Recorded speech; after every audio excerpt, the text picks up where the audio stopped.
All right, Christopher Connelly, thank you for joining me. I appreciate your time and the information that you're going to provide to other GMAU students. So let's just start with question. First question, tell us a little bit about yourself and about your martial arts background. Well, I'm 43 years old. I've got two beautiful kids. I'm married, gorgeous wife.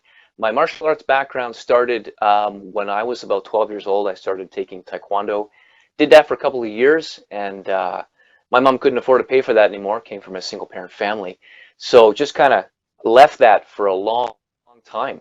Then hit my 20s, a little bit on my own, and then hit my late 30s and kind of picked it up again, did some more Taekwondo, ITF Taekwondo, did some Shotokan karate.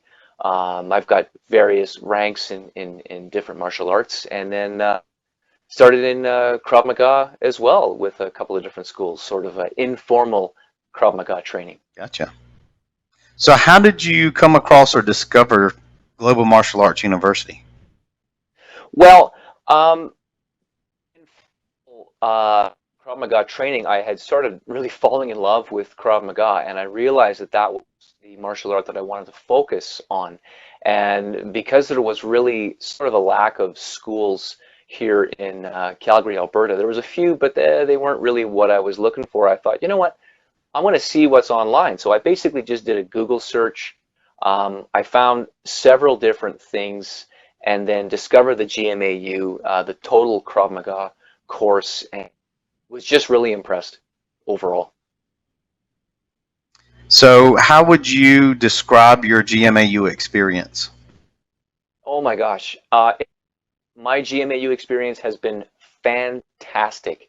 I can't to boast about how awesome the instructors are, um, uh, let alone even the quality of the videos, the quality of the instruction itself.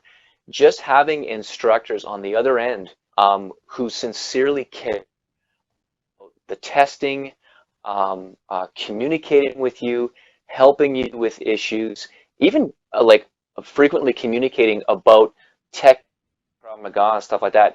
I had a better experience from the GMAU instructors than I've had from live dojos.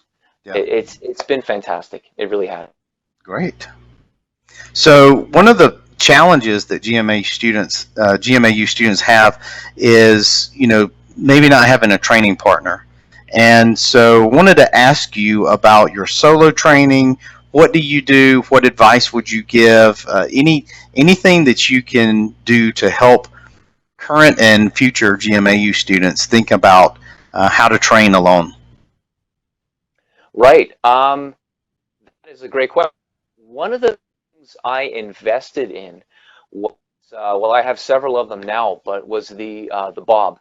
I can't recall what the Bob stands for, but I think we all know as practitioners of different martial arts, we know what the Bob is. I got myself the Bob. I got the arms on the Bob as well, and that was hugely beneficial, especially for Krav Maga, because getting into those clinches, being able to have an arm to grab, stuff like that. But I mean, when it comes to partner training, it can sometimes be complicated, but you learn to become really good at just recruiting people in the moment. And, I get my wife to come down and help me.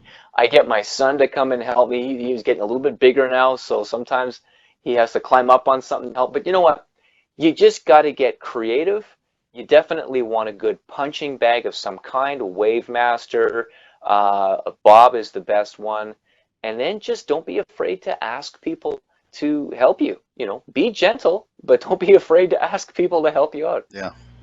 Was it hard to find the Bob with, and that's body opponent bag, I believe, is what it stands Yeah, for. yeah, that's right. Was it hard to find one with arms?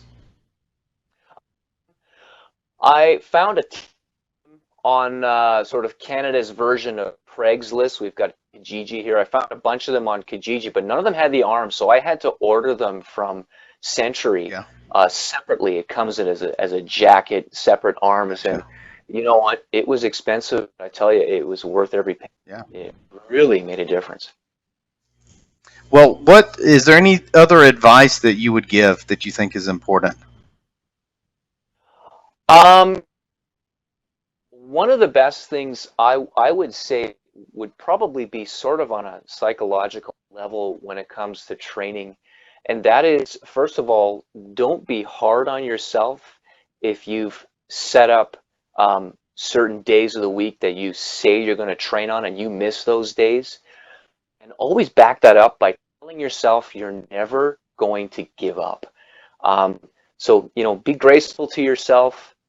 Be understanding when life just busy or you may be bagged or tired, but tell yourself you're never going to give up. And when I did that and I continue to do that, it really, really helped me because it just solidified that decision to continue on no matter what happened.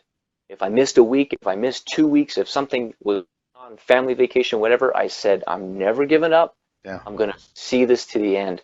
So that's probably one of the pieces of advice that I'd give to people out there. Excellent advice. So these are short interviews, so we need to wrap it up. But any last words for you? Anything else you want to talk about? I just want to say real quick, the GMAU online experience for me has been a mental game.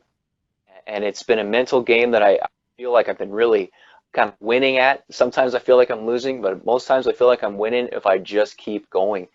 It really is a fantastic school. The instructors are amazing. Anyways, I could just keep going on and boasting, but I'll say that it's just been a really good for my self-discipline as well and my self-motivation because that's the end of the day. Yeah. Self-motivate. Absolutely. Well, thank you so much, Christopher, for your time, and it was a pleasure talking to you. Take care.